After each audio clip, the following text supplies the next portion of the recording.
Tayo ngayon dahil sasakay tayo papunta sa Kawit, Cavite sa Aguinaldo Shrine. Dahil meron tayong event na pupuntahan, so yun, sa wakas gagala din tayo dahil birthday ko nga nung nakaraan ay pa-birthday ko sa sarili ko. Dahil nga yan, antay lang tayo ng patahero guys.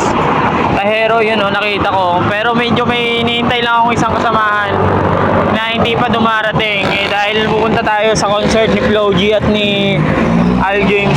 So yun, umagahin yata tayo ng ating lakad ngayon. So yun, magbablog lang tayo, lakad lang tayo papunta doon at tapos sasakay ng jeep.